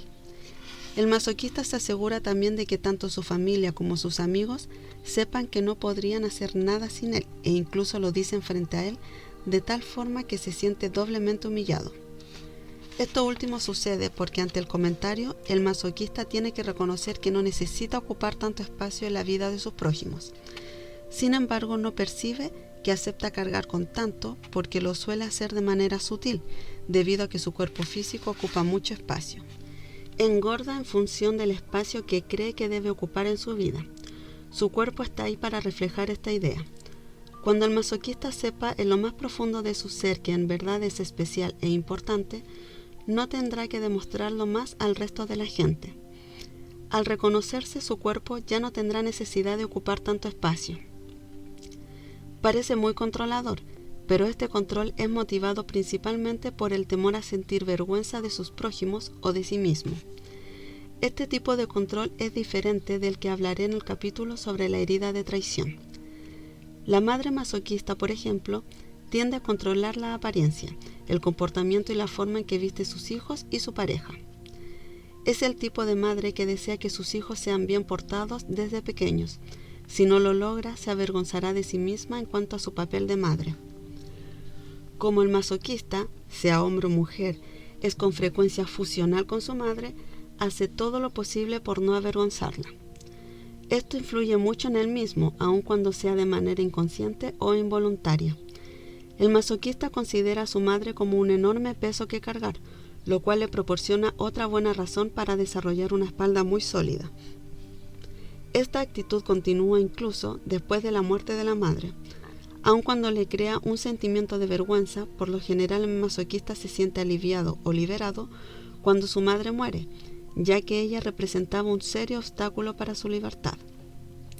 Esta actitud solo se atenúa cuando la herida de humillación se encuentra en proceso de sanar. Existen también otro tipo de masoquistas, cuya fusión con su madre es tal que cuando fallece sufren una crisis grave de agorafobia. Por desgracia, estas personas suelen recibir tratamiento para la depresión, pero como el tratamiento no se dirige a la enfermedad adecuada, la siguen padeciendo durante mucho tiempo antes de recuperarse. En mi libro Tu cuerpo dice ámate, explico a detalle la diferencia entre depresión y agorafobia. Para el masoquista es difícil expresar sus verdaderas necesidades y lo que de verdad sentía desde que era pequeño, ya que no se atreve a hablar por temor a experimentar vergüenza o avergonzar a alguien más. Los padres del niño masoquista le decían con frecuencia que lo que sucedía en la familia no era de la incumbencia de extraños y que no debía hablar de ello, sino guardarse todo para sí. Las situaciones embarazosas de las cuales los miembros de la familia se avergonzaban debían mantenerse en secreto. No se hablaba, por ejemplo, del tío que estaba en prisión, del familiar internado en el hospital psiquiátrico, del hermano homosexual o de un suicidio en la familia, etc. Un hombre me relató lo mucho que lo avergonzó haber hecho sufrir a su madre porque cuando era pequeño robó dinero de su bolso. Para él fue inaceptable hacerle esto a una madre que ya de por sí sufría en privado por sus hijos. Nunca se lo había mencionado a nadie. Si imaginamos la cantidad de pequeños secretos de esta índole, guardados y ocultos en el seno familiar, podremos comprender por qué este hombre sufría presión en la garganta y problemas de voz. Algunas personas me han revelado la vergüenza de haber tenido deseo de algo cuando eran pequeños y comprobar que su madre se privaba de lo esencial para complacerlos. No se atrevían a hablar de estos deseos y menos aún con la madre. El masoquista por lo general llega al punto en que ni siquiera reconoce sus propios deseos por el riesgo de disgustar a mamá. Necesita tanto agradarle a su madre que no está en contacto sino con los deseos de ella. El masoquista suele ser hipersensible y lo más mínimo lo hiere. Por consiguiente, hace todo lo posible por no herir a los demás. Cuando alguien, sobre todo entre sus seres queridos, se siente desdichado, él se siente responsable. Cree que seguramente dijo o hizo algo, o no dijo o no hizo algo. No se percata de que al estar tan atento al estado de ánimo de los demás, ignora sus propias necesidades. De los 5 caracteres de personalidad, el masoquista es el que menos atención presta a sus necesidades, aun cuando sea con frecuencia consciente de lo que desea. Se crea a sí mismo un sufrimiento mayor al ignorar sus necesidades, lo que contribuye a alimentar su herida de humillación y su máscara del masoquista. hace todo por sentirse útil, lo cual es una forma de ocultar su herida y de forzarse a pensar que no sufre humillaciones. Asimismo, el masoquista suele ser reconocido por su capacidad de hacer reír a los demás y de reírse de sí mismo. Es muy expresivo cuando relata hechos y encuentra la forma de que parezcan graciosos. Se considera el blanco de las risas de los demás, lo cual es una manera inconsciente de humillarse y rebajarse. Nadie puede adivinar que el temor a la vergüenza tal vez se disimule tras las palabras que lo hacen reír. La crítica más mínima hacia él lo hace sentir humillado y degradado. Es además especialista en rebajarse a sí mismo. Se considera mucho más pequeño y menos importante de lo que en realidad es. No puede concebir que los demás lo vean como una persona especial e importante. La palabra pequeño o los diminutivos están muy presentes en su vocabulario. El masoquista dice, por ejemplo, ¿tienes un minutito para mí? O mi cabecita, o tengo una pequeña idea, o un poquito. Escribe con letra pequeña, da pasitos, ama los automóviles pequeños, las casas pequeñas, las cositas, los bocadillos, etc. Si te reconoces en la descripción del masoquista sin estar consciente de que utilizas estas palabras, te sugiero preguntar a quienes te rodean si podrían observarte o escucharte bien. Por lo general, somos los últimos en conocernos de verdad. Cuando el masoquista utiliza la palabra grande o grueso o aumentativos, tiende a hacerlo para rebajarse y humillarse. Cuando se ensucia, algo muy frecuente, dirá o pensará de sí mismo, ¡qué marranote soy! En una ocasión estaba en una velada en compañía de una señora masoquista. Estaba bien ataviada y se había atrevido a lucir sus joyas más bellas. Halagué su forma de vestir y me respondió, ¿no crees que parezco una burguesota? La persona que sufre humillación tiende a culparse de todo e incluso a cargar con la culpa de los demás. Esta es su forma de ser una buena persona. Un hombre masoquista me relató que cuando su cónyuge se sentía culpable de algo, se dejaba convencer fácilmente de que la culpa era de él. Por ejemplo, su esposa le dio una lista de cosas que comprar y olvidó anotar un artículo que adquiría cada semana. El hombre regresó del almacén sin el artículo y la esposa le dijo, ¿por qué no se te ocurrió comprarlo? Sabes bien que lo necesitamos cada semana. Él se sintió culpable y se acusó de no haberlo pensado, sin percatarse de que ella lo acusaba porque se sentía culpable de no haberlo anotado en la lista. Incluso si ella hubiera dicho, olvidé anotarlo en la lista, él se habría reprochado de por haberlo pensado. El siguiente es otro ejemplo de una mujer con la misma actitud. Su marido conducía el auto y charlaban. Al mirarla esperando su respuesta, él hizo una maniobra errada y la acusó de distraerlo. Cuando estas situaciones se producían, ella creía que debía disculparse.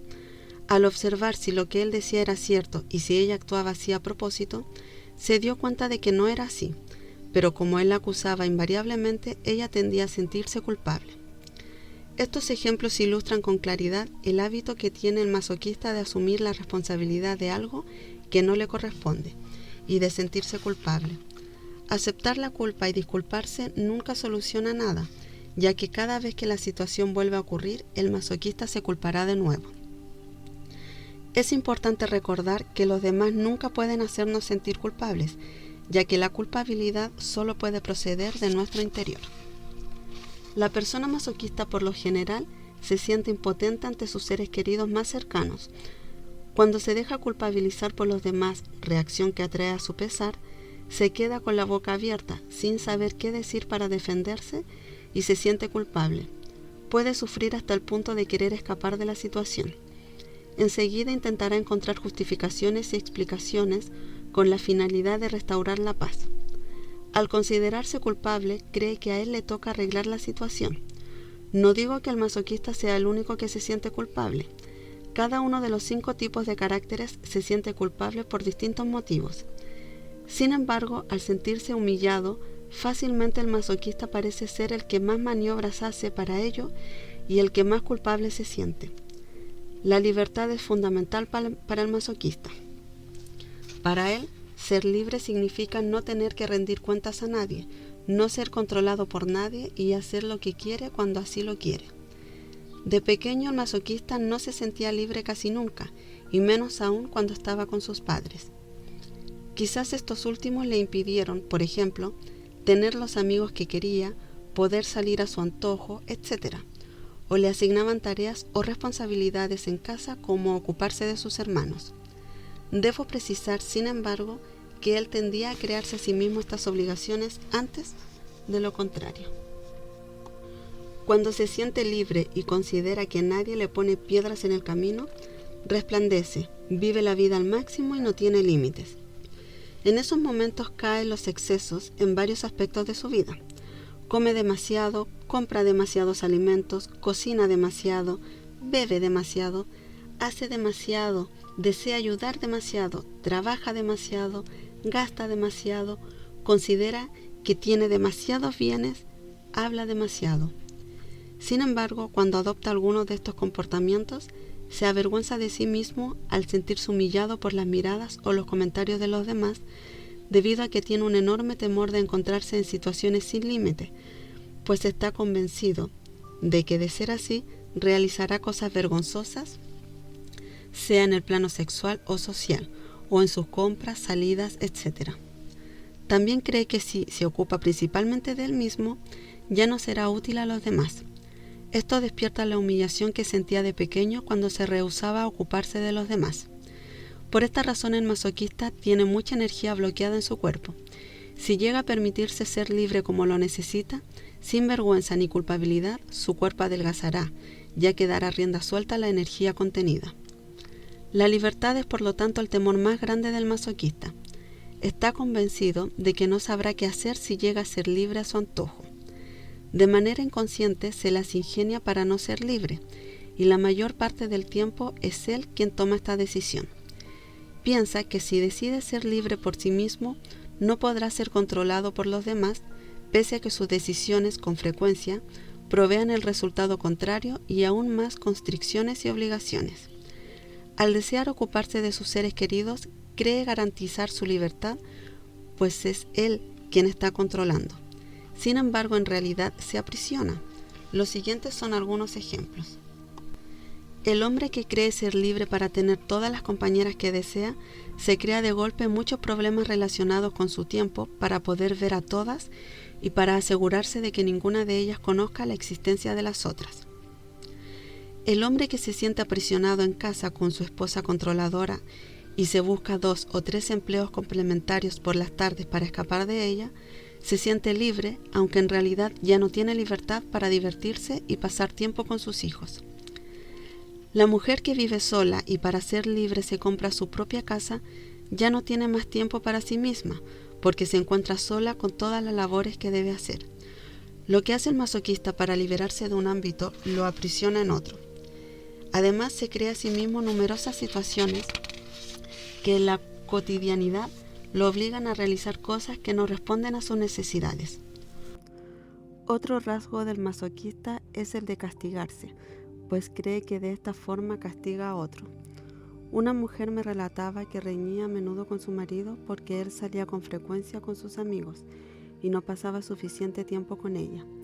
Después de las disputas, ella acababa por decirle: «Si no estás contento, márchate», y él corría entonces por su saco para marcharse. Ella se encontraba por lo tanto de nuevo sola. Al creer que lo castigaba, se castigaba a sí misma, pues estaba nuevamente sola mientras su marido se alegraba de poder salir. Esta era una buena manera de alimentar su aspecto masoquista. El masoquista busca también castigarse a sí mismo antes de que alguien más lo haga. Parecería que deseara darse el primer latigazo para así prepararse y evitar que el que le propine a alguien más sea menos doloroso. Esta situación obedece principalmente a la vergüenza a algo o al temor de avergonzarse ante los demás. Le es tan difícil darse gusto que cuando encuentra placer en una actividad o con alguna otra persona, se acusa a sí misma de hacerlo. El masoquista hace todo lo que puede para no ser criticado de aprovechar lo bueno. Mientras más se acuse de sacar ventaja, mucho mayor será el sufrimiento de su cuerpo, es decir, más aumentará de peso. Una madre joven me dijo un día: «Me percaté de que me las ingeniaba para no tener tiempo para sentirme a gusto o para no sentirme contenta con lo que hacía».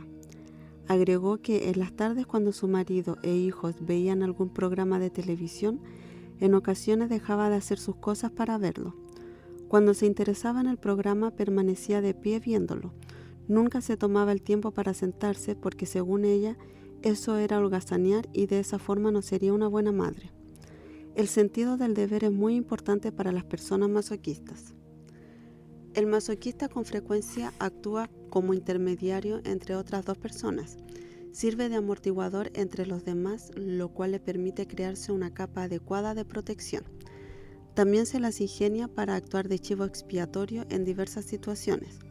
Por ejemplo, la madre masoquista interviene entre el padre o el profesor y sus hijos en lugar de enseñarles a asumir su responsabilidad. En el trabajo, el masoquista elige un puesto en el que se verá obligado a intervenir en todo para mediar, con objeto de que los demás sean felices. De lo contrario, se acusará de no haber hecho nada y se avergonzará de ello, porque se siente responsable de la felicidad de los demás. Además de todo lo anterior, el cuerpo del masoquista muestra que está cargando demasiado peso sobre su espalda.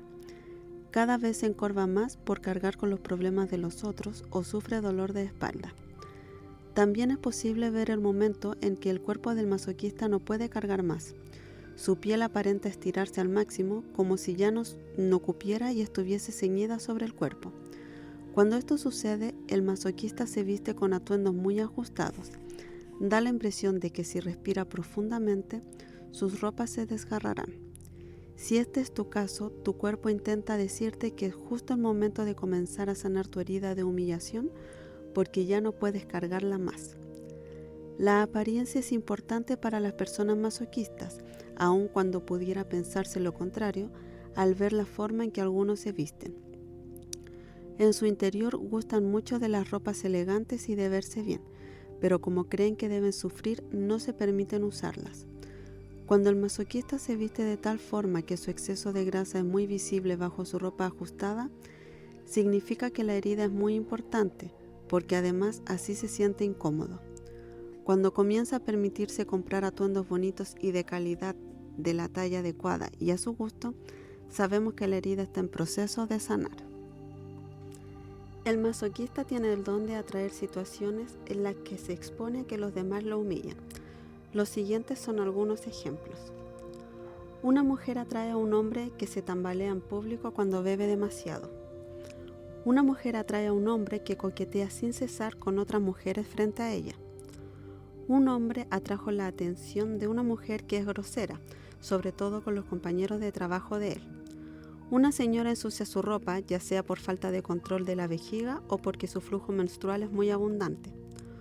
Un hombre o una mujer tiene el don de ensuciar su atuendo cuando come en público.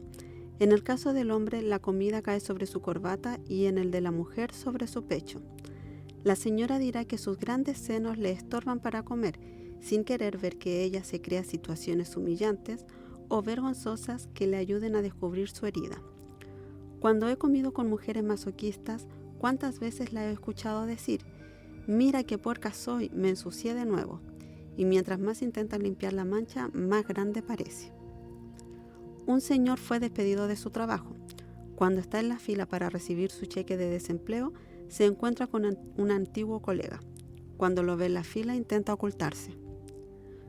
Solo las personas que sufren humillación enfrentan las situaciones descritas en estos ejemplos, pero de esa manera. En la misma situación, cualquier otra persona se sentiría rechazada, abandonada, traicionada o simplemente concebiría la situación como una injusticia. Por ello, es importante que recuerdes que no es lo que vives lo que te hace sufrir, sino que tu reacción a lo que vives lo que ocasiona que tu herida no sane. El desagrado es un sentimiento común en los masoquistas. Se desagradan a sí mismos o le desagradan a los demás y por lo general crean situaciones en las que experimentarán desagrado. En estos casos, su primera reacción es rechazar lo que les disgusta. He conocido a varios masoquistas, hombres y mujeres, a quienes les desagradan sus padres. Una madre sucia, demasiado gorda, holgazana o vulgar. Un padre alcohólico que fumaba sin cesar, que olía mal o que salía con amigos mal educados o con otras mujeres. Incluso cuando eran niños, estas personas evitaban invitar a sus amigos a sus casas, lo cual reducía la posibilidad de tener tantos amigos como los demás. Para mostrar hasta qué punto es difícil para el masoquista estar en contacto con sus propias necesidades, es frecuente verlo hacer para otros lo que no haría para sí. Los siguientes son algunos ejemplos. Un hombre ayudará a su hijo a pintar el departamento de este, incluso cuando nunca tiene tiempo para pintar su propia casa. Una señora limpiará su casa cuidadosamente cuando tiene visitas. Sin embargo, cuando está sola no la limpia, aun cuando prefiera vivir en una casa aseada y ordenada. No se considera lo suficientemente importante para ello. Una mujer a la que le gusta estar presentable se vestirá bien en presencia de otros, pero cuando está sola lleva sus harapos. Si alguien llega de improviso, le avergonzará que la vean así y deseará ocultarse. De igual manera, en el caso de cualquiera de las heridas, el humano hace todo lo posible por no percatarse de su sufrimiento, por el gran temor que tiene a sentir el dolor que se asocia a su herida. El masoquista lo hace porque intenta ser digno a toda costa. Es frecuente que utilice la expresión ser digno o ser indigno, y se juzgue a menudo indigno. Por ejemplo, indigno de ser amado o de ser reconocido. A partir del momento en que se considera indigno, él mismo decreta que no merece sentir placer, sino más bien sufrir. La mayor parte del tiempo todo esto sucede de manera inconsciente. Por otra parte, el masoquista por lo general tiene dificultades en el plano de la sexualidad a causa de la vergüenza que siente.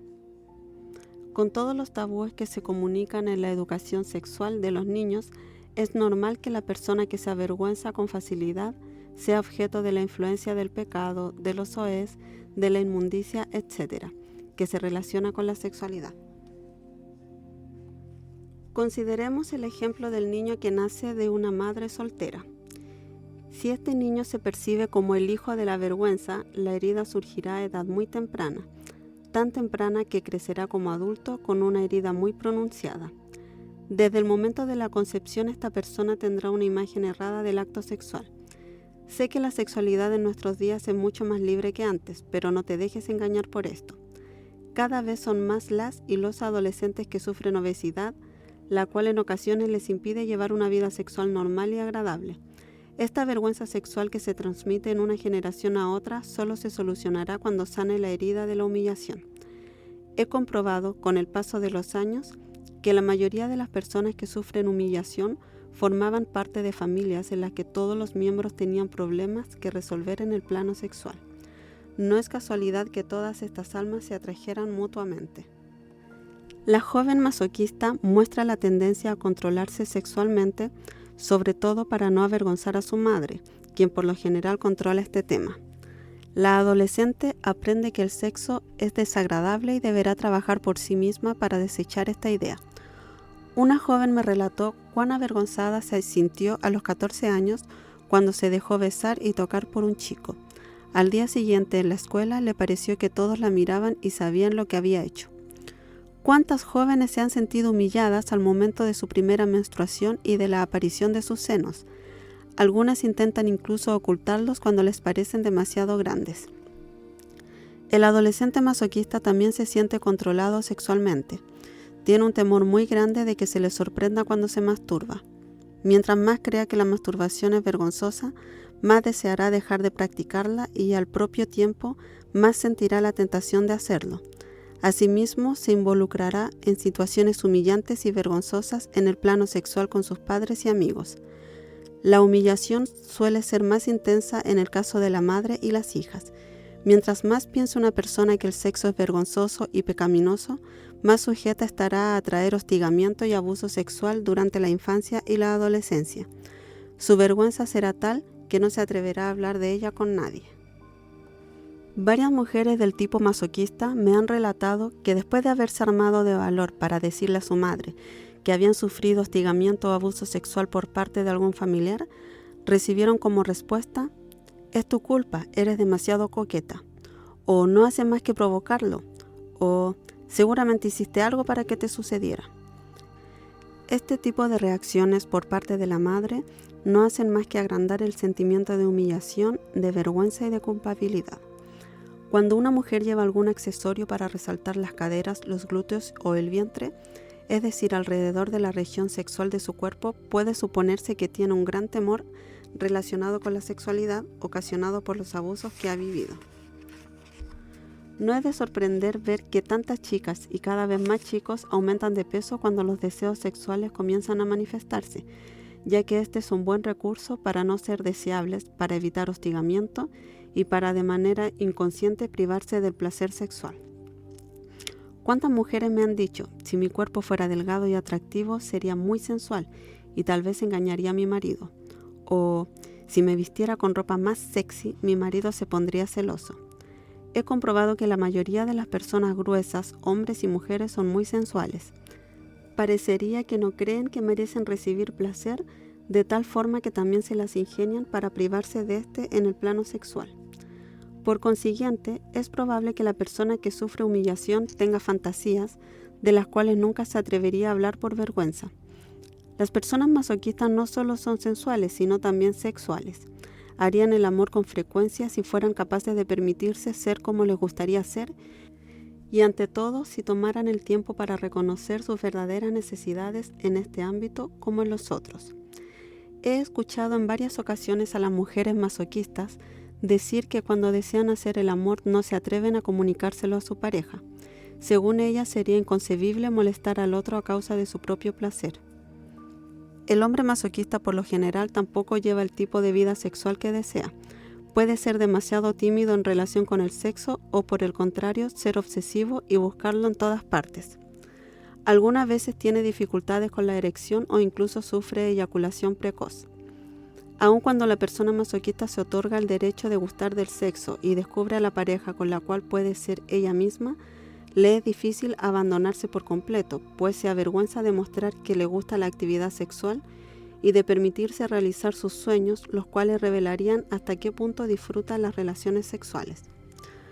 La confesión que exige la religión también es causa de vergüenza para quienes fueron obligados a confesarse de niños, sobre todo en el caso de la niña que debía confesarle sus relaciones sexuales a un hombre. Estas personas tenían que confesar también sus malos pensamientos.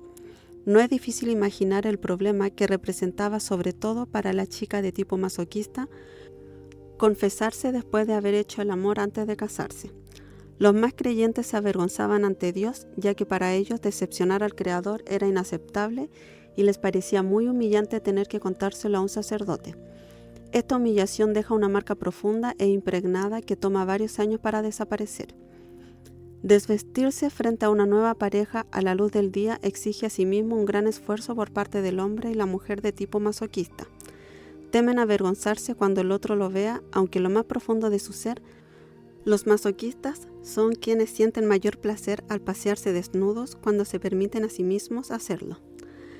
A pesar de ser personas sensuales, quizás conciban el sexo como algo sucio y por ello deseen ser más sucios aún en el plano sexual. Esto tal vez sea difícil de comprender para quien no es masoquista, pero ellos lo comprenden bien. Sucede lo mismo en cualquiera de las heridas. Solo puede comprenderse mejor cuando se vive la experiencia de la herida. Los siguientes son algunos males y enfermedades que pueden manifestar los masoquistas. Los dolores de espalda y la sensación de pesadez sobre los hombros son muy frecuentes debido a la excesiva carga emocional que llevan. El dolor de espalda se debe principalmente a su sentimiento de falta de libertad. El dolor lumbar surge cuando se relaciona con lo material y el cervical aparece en el caso del ámbito afectivo. También pueden padecer problemas respiratorios si se dejan abrumar por los problemas de otros. Los problemas de piernas y de pies como varices, esguinces y fracturas son usuales debido a su temor a no poder moverse y con el tiempo atraen problemas físicos que les impiden movilizarse. Es frecuente que padezcan enfermedades del hígado porque tienden a hacer mucha bilis a causa de los demás. Los males de garganta, anginas y la laringitis son otros problemas que el masoquista enfrenta porque retiene en gran medida lo que quiere decir, especialmente lo que desea pedir. Mientras más dificultades tenga para percatarse de sus necesidades y expresar sus deseos, mayor será la probabilidad de que lo aquejen problemas de la glándula tiroides. Por otra parte, el hecho de no saber escuchar sus propias necesidades suele producirle irritaciones de la piel. Sabemos que la expresión "me irritó" significa tenía muchas ganas de, pero el masoquista no se lo permite, pues le resultaría vergonzoso desear siquiera recibir placer. Otro problema fisiológico que he podido observar en las personas masoquistas es el mal funcionamiento del páncreas, lo cual provoca hipoglucemia y diabetes. Estas enfermedades se manifiestan en quienes tienen dificultades para permitirse un capricho o en quienes lo hacen pero se sienten culpables por ello o se dejan humillar. El masoquista también es susceptible a sufrir problemas cardíacos porque no se ama lo suficiente. No cree tener la importancia necesaria para agradarse. La región donde se ubica el corazón humano se relaciona directamente con la capacidad de agradarse, con la alegría de vivir.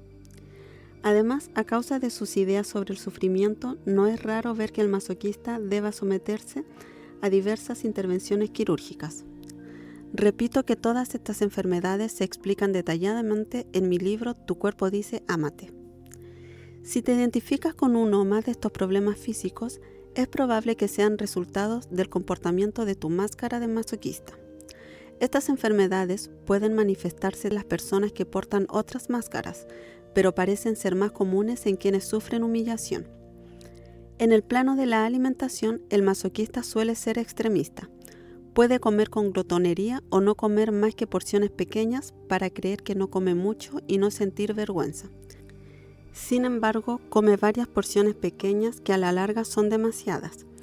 Tiene, asimismo, episodios de bulimia en los que comerá a escondidas sin percatarse realmente de lo que se lleva a la boca. Pertenece al grupo de los que comen de pie cerca de la barra de la cocina, por ejemplo.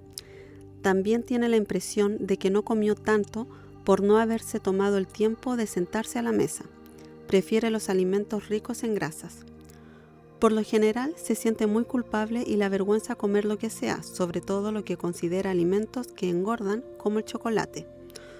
Una paciente me relató en un taller que en una ocasión acudió a una tienda de autoservicio y cuando se encontraba en la caja para pagar, miró todas las golosinas que llevaba en el carrito. En ese momento se avergonzó de lo que los demás pensarían de ella. Estaba convencida de que la considerarían una gran glotona. El hecho de creer que comen demasiado no ayuda a las personas masoquistas a mantener su peso, ya que, como sabes, a todos nos sucede lo que creemos. Mientras más culpable se sienta una persona por haber comido mucho, más la engordarán los alimentos ingeridos. Si alguien come mucho y no sube de peso, significa que su actitud interior y su manera de pensar son diferentes. Los científicos dirían que tienen metabolismos diferentes. Aunque es muy cierto que las personas pueden tener un metabolismo y un sistema glandular diferentes que afecten de forma distinta a su cuerpo físico, estoy convencida de que el sistema de creencias determina el tipo de metabolismo, de sistema glandular o de sistema digestivo que tiene o no una persona. Por desgracia, el masoquista se recompensa alimentándose. La comida es su tabla de salvación, su manera de gratificarse. Sin embargo, cuando comienza a hacer algo por otros medios, siente menos la necesidad de compensarse con alimentos. No debe reprocharse por tener este comportamiento, ya que es lo que hasta ahora lo ha salvado, es lo que lo ayuda a continuar viviendo. De acuerdo con las estadísticas, 98% de las personas que siguen una dieta para adelgazar recupera el peso perdido y un poco más cuando vuelven a comer con normalidad. ¿Has advertido que las personas que desean adelgazar, en su mayoría, dicen que quieren bajar de peso o que han bajado de peso? Es parte de la naturaleza humana poner las cosas en movimiento para recuperar lo perdido. Por eso sería preferible utilizar la expresión adelgazar en lugar de bajar de peso. He podido observar que a las personas que adelgazaron y recuperaron el peso después de varias dietas, cada vez les es más difícil bajar otra vez y también les es cada vez más fácil engordar. Parecería que el cuerpo físico se agota con el trabajo que se le exige. Es preferible aceptar el peso y trabajar la herida de humillación como se indica en el último capítulo de este libro. Para adquirir conciencia de su herida de humillación, el masoquista debe reconocer primero qué punto se avergüenza de sí mismo o de otras personas y cuántas otras personas se han avergonzado de él. también debe percatarse de las numerosas ocasiones en que se humilla a sí mismo, es decir, se rebaja o se siente indigno. Debido a que suele ser extremista, por lo general comienza por no ver ninguna situación vergonzosa, para enseguida notar una cantidad enorme de ellas. Cuando esto sucede, su primera reacción es tener un shock ante la vergüenza y la humillación, para enseguida reírse de ello. Este es el principio de la curación.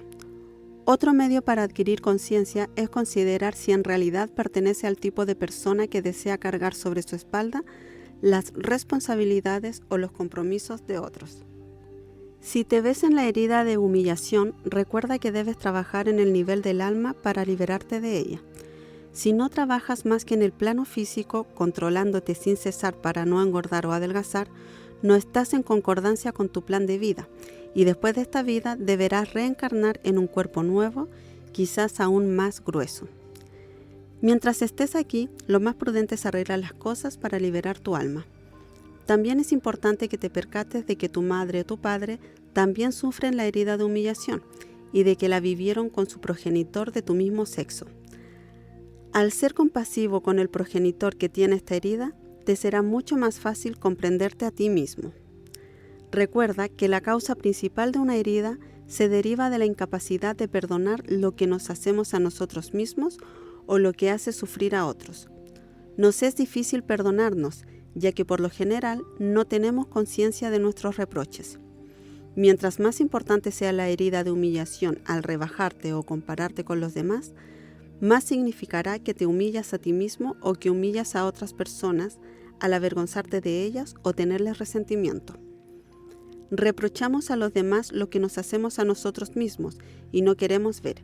Esta es la razón por la cual atraemos a nuestro alrededor a personas que nos muestran lo que les hacemos a otros o lo que nos hacemos a nosotros mismos. Mencioné que la máscara del masoquista parece ser la más difícil de reconocer y de admitir. Si te ves en las características físicas de esta máscara, pero no en las otras, te sugiero que leas de nuevo el capítulo. Trata de hacerlo varias veces durante los próximos meses. Poco a poco se revelarán las situaciones en las que has experimentado vergüenza y humillación. Es importante que te tomes el tiempo necesario para que puedas reconocer esta herida en ti. Las características y conductas mencionadas en este capítulo solo se presentan cuando la persona lleva su máscara del masoquista y cree que de esta manera evitará vivir la humillación. Según la gravedad y la intensidad del dolor, esta máscara puede llevarse ocasionalmente durante algunos minutos, a la semana o casi siempre. Las conductas propias del masoquista son dictadas por el temor a revivir la herida de humillación. Sin embargo, es probable que reconozcas tener algunos comportamientos y no todos los que he descrito, pues es casi imposible que alguien se reconozca en todas las conductas mencionadas.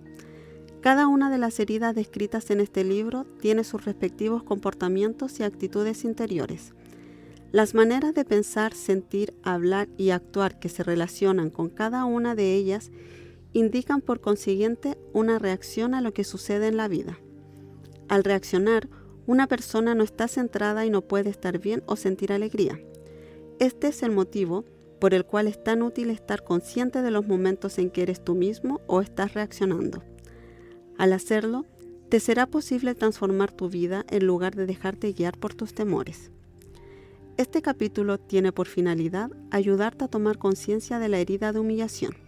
Si te ves en la descripción de esta herida, aquí hallarás la información que necesitas para sanar y transformarte de nuevo en ti mismo sin creer que la vida está llena de humillación. Si no te has reconocido en esta herida, antes de desechar esta posibilidad, te sugiero que consultes con quienes te conocen bien si están de acuerdo contigo. Mencioné que es posible tener solo una pequeña herida de humillación. En tal caso, no tendrás más que alguna de las características reseñadas. Es importante confiar principalmente en la descripción física, ya que el cuerpo físico nunca miente, a diferencia de nosotros, quienes podemos hacerlo con facilidad. Si identificas esta herida en otras personas que conoces, no intentes cambiarlas. Utiliza lo que aprendes en este libro para ser más compasivo con ellas y comprender mejor los comportamientos con los cuales reaccionan. Es preferible que ellos mismos lean el libro si demuestran interés en hacerlo. en lugar de que trates de explicarles con tus palabras el contenido de este. Características de la herida de humillación. Surgimiento de la herida. Entre el primero y el tercer año, con el progenitor que se hizo cargo del desarrollo físico del niño, que por lo general es la madre. Carencia de libertad. Sensación de humillación debido al control de ese progenitor. Máscara masoquista. Cuerpo grueso, rollizo, talle corto, cuello grueso y abombado, tensión en el cuello, en la garganta, en la mandíbula y en la pelvis, rostro redondo y abierto. Ojos grandes, redondos, abiertos e inocentes como los de un niño. Vocabulario: ser digno, ser indigno, pequeños o diminutivos, grande o grueso o aumentativos. Carácter: con frecuencia se avergüenza de sí mismo y de los otros o teme avergonzar a los que lo rodean. No le gusta ir deprisa, conoce sus necesidades pero las ignora. Lleva una carga emocional pesada sobre su espalda. Controla a los demás para evitar la vergüenza. Se considera maleducado, desalmado, cochino o menos que los demás. Es fusional. Se las ingenia para no ser libre, ya que ser libre significa para él ser ilimitado. Se carece de límites. Teme desordenarse. Desempeña el papel de madre, hipersensible. Se castiga creyendo castigar así a otros. Desea ser digno. Vive del desagrado. Sufre vergüenza en el plano sexual, aunque es sensual e ignora sus deseos sexuales. Se compensa y recompensa comiendo. Temor más grande: la libertad. Alimentación: gusta de los alimentos ricos en grasa, el chocolate. Es bulímico e ingiere porciones pequeñas. Se avergüenza al comprar o comer golosinas. Enfermedades posibles: problemas lumbares, laringitis, problemas en las anginas, problemas respiratorios, trastornos en piernas y pies, varices, esguinces, fracturas, disfunciones hepáticas de la glándula tiroides, irritaciones de la piel, hipoglucemia, diabetes, enfermedades del corazón.